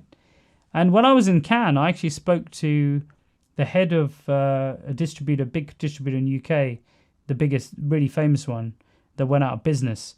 He's also on the board of Film London at the time.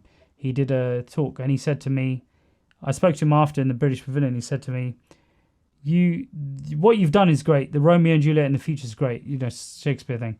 And he said, have you thought about ringing up the guy who did Shakespeare in Love, who won a BAFTA, David Parfit, who's a producer in London, who's also the chairman of BAFTA at the time.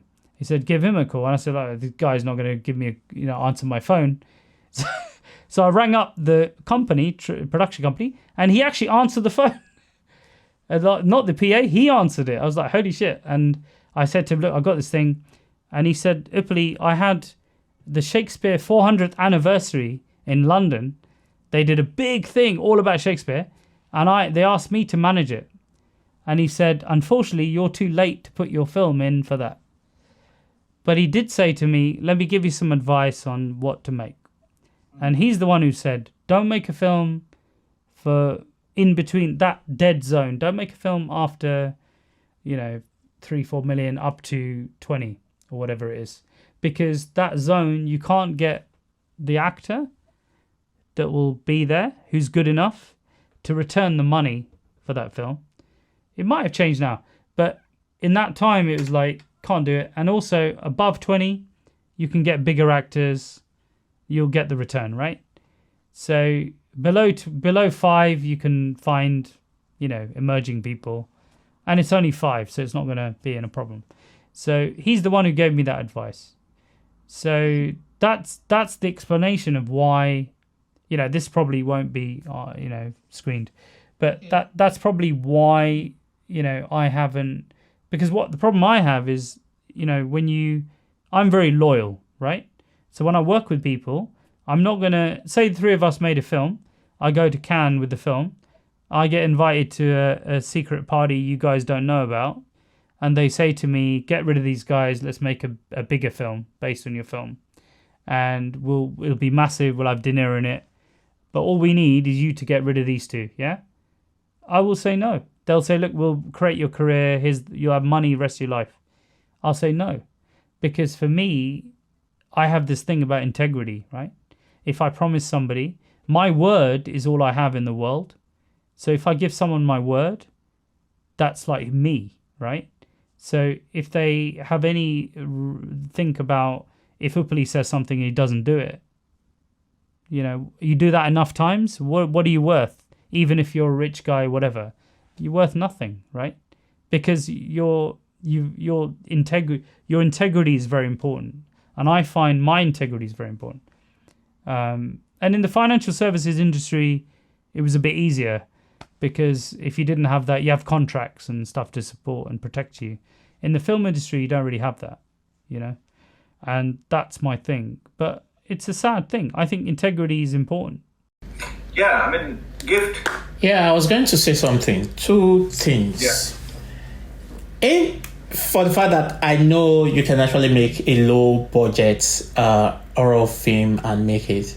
Sometimes I believe in getting a story and adapting it to meet what we have, rather than looking for big budget that we might not be able to make.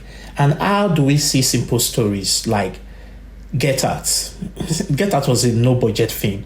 Really simple story. Look at how far it went. It was well shot. That's the difference. And that is what I'm looking at. And that is what I do with my partner. Even this a short film. When I told the lady at Netflix that, because she's seen it, she thought we've done color grading. We don't even color graded when she saw it. And she was like, oh, that film looked beautiful and all that. I was like, wait, this is not being color graded. She was like, you sure? And she asked me how much the budget was, and I told her. She was like, and she wants to see the finished work. That's Netflix. But why I'm really emphasizing this is from experience. I know that we should work with a story, a time-based story, a story that's have a short span, like, and make it where. Look at this Ravenous. This guy was running away. It's an horror movie. Unfortunately, I try as much as possible to run away from horror because of my background from Nigeria, where I'm from. People don't do it where you need special effects, you need CGI, you need horror, you need someone to make it look real. Most times, I want to make a Nigerian horror film, man. Yeah, someone has made it. Someone has made one, and he number one filmmaker. If you Google his name all over the world, he's part of this. We're going to do one in Nigeria, then we're going to do one in Singapore. He did this juju story. Give me my word, we're going to do it. The guy is always going to lab. He's the one that I told you did Mummy Water, the IP that Universal Studio bought for £5 million. I'm going to put in clips of, when the TV breaks down and it goes, the dead screen. And it said, we'll be back to you shortly. Anyway, you didn't allow me to finish. So what I was looking at, what I was looking at for is drama, suspense fee, moving, involving less people, so that when you're looking at your crew size, because we are going to be doing most of the stuff, it becomes reduced. We don't have too many people to cater for on set, and take it to a place where, when we do it, like Wales or Scotland, you people are British, so you have access to British fund, or where you can get refund. We do it and do it well. I think we need to go see this film, I Used to Be Famous. I said it before. It's a fantastic film. Went to Netflix. It was from a short film to a feature film. Took him 7 years to do, but it was on Netflix number 1. I Used to Be Famous. Simple story. I haven't seen that yet. It's a brilliance of filmmakers that make things work. We might have this idea to do big budget later, but we have to start from somewhere. By the time we are consistent, you know what made that guy that I said did the horror movie in Nigeria? He did a zombie movie. People were drinking from a well. Something has contaminated their well, and they were all turned into zombies, and people were running away from the community, infesting themselves, killing themselves. It was never done in Nigeria before. And it was a low budget film. It did it, no budget, 0 budget. Packed all of them together, shot for free, and went. But it was consistent. They went the next day, did it now, and next day he started going to Sweden, Gothenburg Film Festival, Sweden, Norway, all those places. Before you know, this guy's name is number 1 when you go filmmaker, but it's number 1 in terms of what people know about Nigeria. So, and today, if you check, all the labs is there. He's currently in a lab now, I think in Europe. They're paying him money, they're sponsoring his next feature film and all that. So he also pocketed $5 million from Universal Studio because they bought the IP for his feature film, and they are going to do a feature from that film, that IP. Then they are going to do a limited series from it too. So he got $5 million, pocketed and it. it's catering to the African audience. Yeah. So they're amazing. They're really focusing on Africa. So when you have a story like that, that is based. I saw recently one British film that actually had me spellbound. Is actually you think you know me also. Wait, let me Google it. Oh yeah, I think I've heard of that. I need to write this down. What was that film you mentioned before? I Used to Be Famous. I Used to Be Famous. Yeah, I'm gonna write that down. Gift keeps giving us gold, mate, and I keep forgetting to watch it. So it's too busy. Stupid. Gift, you have so much knowledge, dude. It's like, holy crap. It's a You limited run seminars on filmmaking. No, I don't. It's a series. Yeah. I'm going to share it now. You don't know me. That's a. You don't know I me. used to be famous. Yeah. When you see these films, You don't know me. you ask yourself. People are making films like specific low budget, and they tend to go places. Why I'm saying all this is we are indie filmmakers. Let's not go overboard and do things and not do it well. So one thing I avoid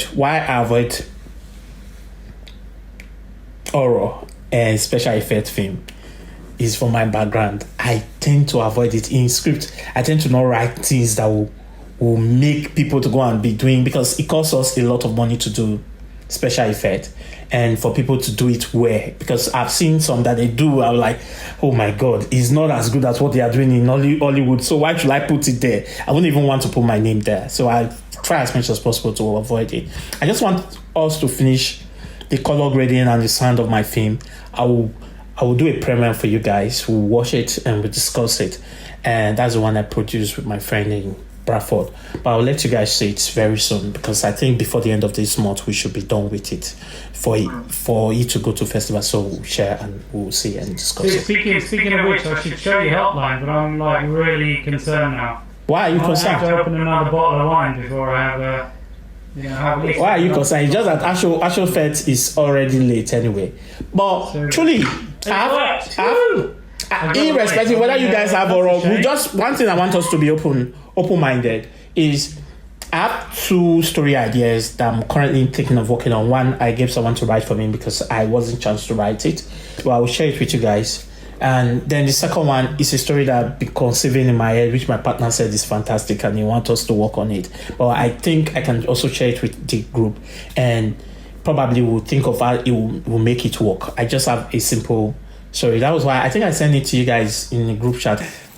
Okay, guys, I think we've got this meeting quite long now, and I really have to go because it's way past my dinner time. I don't think I And can. so, I've got the material that he sent one summer night, which I'm going to read. Uppili, I really wanted to also talk to you about what we can do with Death Lies on Her, because you said the $40 million budget is not something we can go with.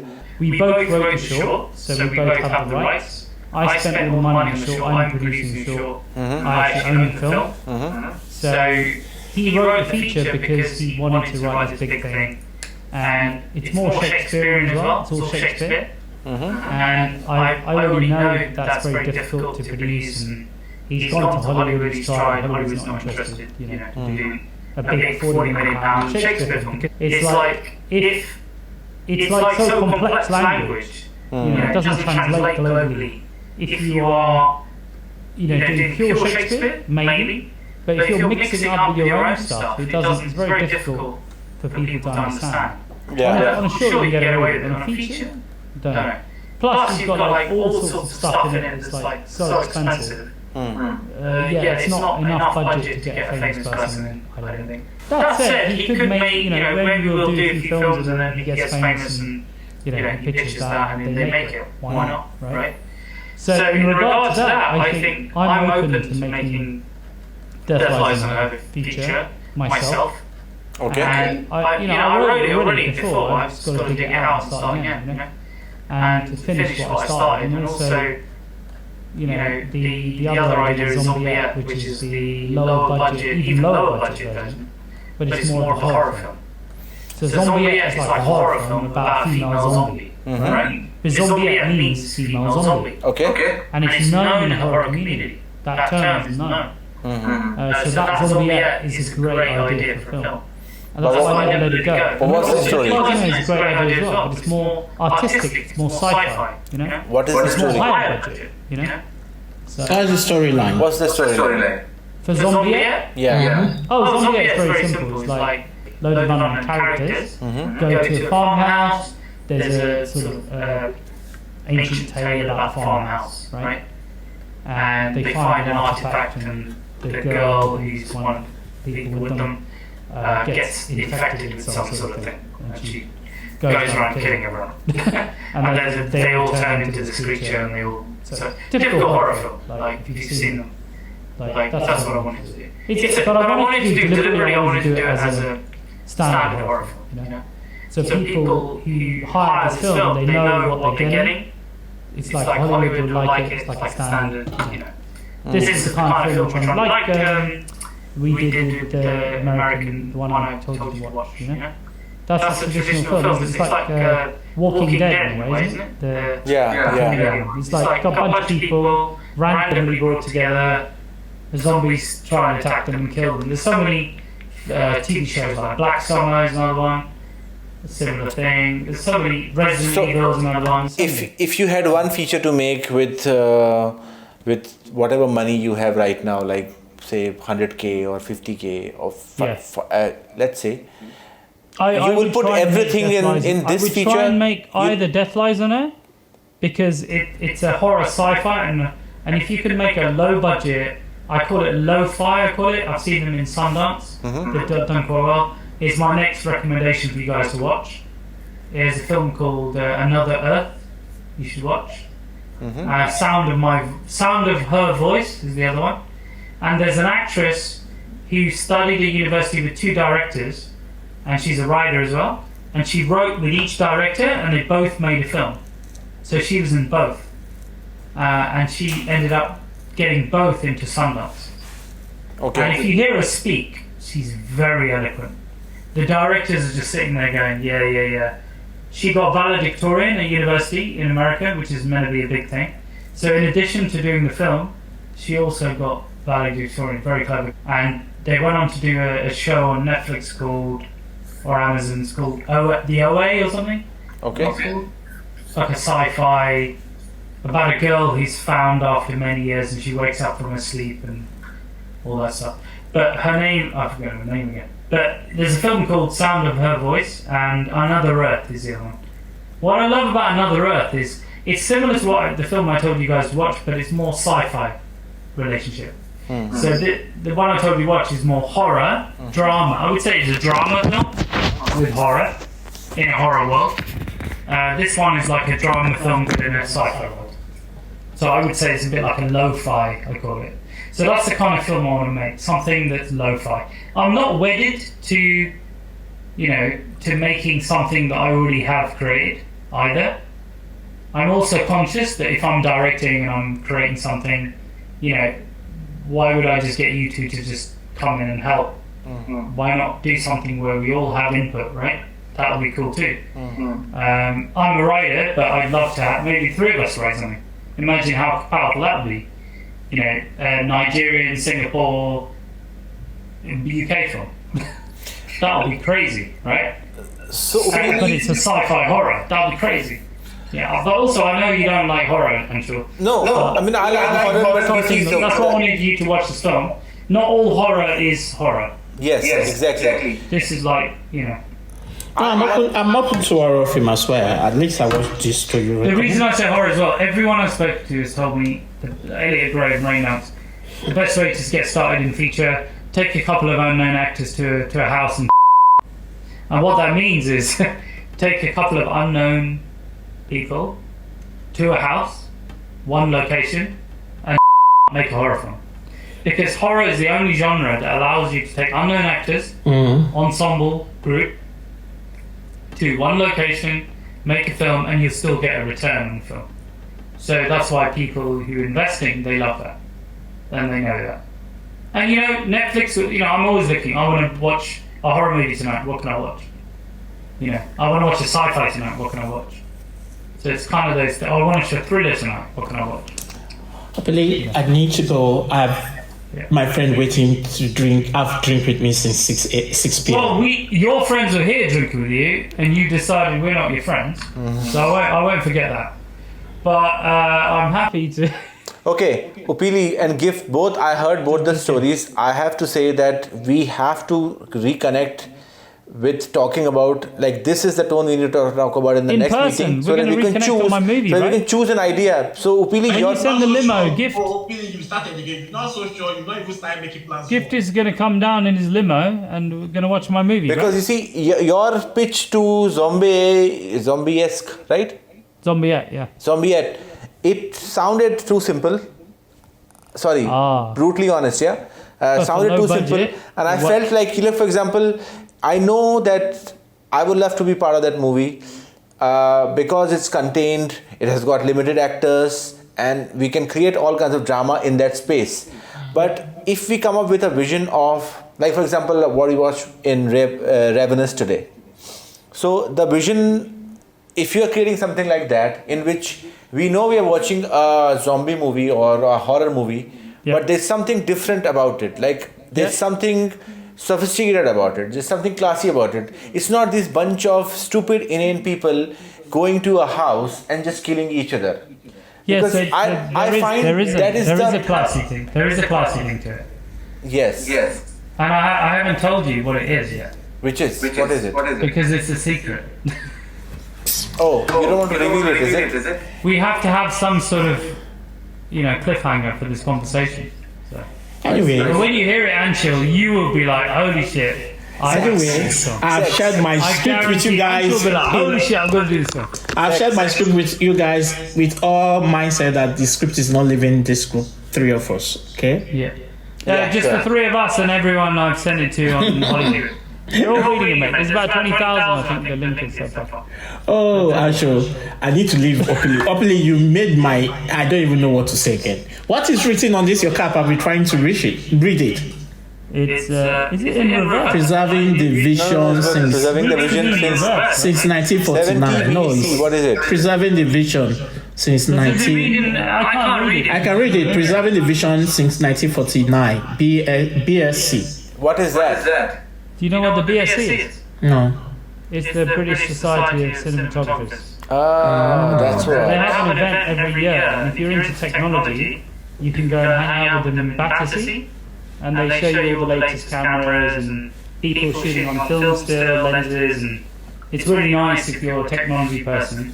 It's not just for cinematographers, you can actually also go and, if you shoot yourself, it's good to hang out, Okay, guys, so let's do a follow-up meeting on the story, because I love the whole exercise of listening to the Gift story and your story, Uppili. I think we need to choose a story, man. That should be our goal. My pitch was really bad because I wasn't expected to pitch Zombie. Well, we said we were going to pitch a story It today. wasn't bad, but you didn't tell us the secret, so what kind of pitch is it is if it doesn't even have the secret in it? Well, I didn't know that I was meant to pitch. I was like completely No, unprepared. dude, that is the goal. That is why we are together, the 3 of us. Yeah, I know. That is the goal. I was ready to... Look, man, I sorted out this whole... We've had 2 hours of...